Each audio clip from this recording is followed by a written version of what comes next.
بسم اللہ الرحمن الرحیم ان الحمد للہ والصلاة والسلام علی من لا نبی بعد اما بعد عقیدہ ختم نبوت کے بارے میں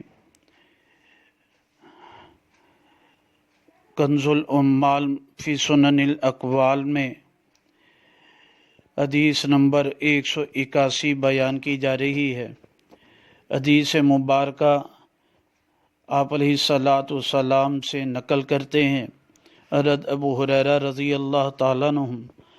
اور وہ فرماتے ہیں نبی پاک صلی اللہ علیہ وسلم نے فرمایا خلفت فیکم شیئین،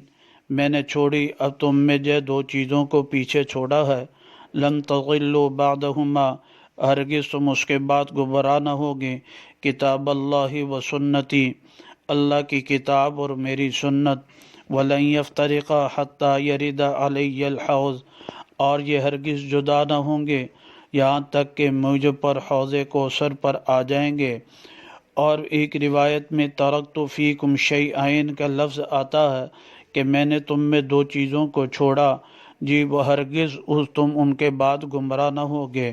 اس حدیث مبارکہ سے دو روایات مبارکہ جس کے راوی حضرت ابو ہریرہ رضی اللہ تعالیٰ عنہ ہی ہیں، وہ اس سے معلوم یہ ہوا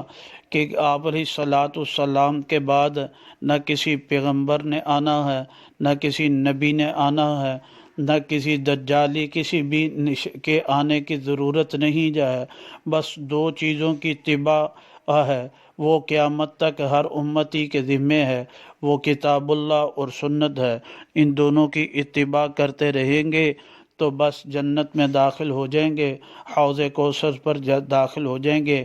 اور کسی نئے پیغمبر کے آنے کی ضرورت نہیں۔ بسم اللہ الرحمن الرحیم۔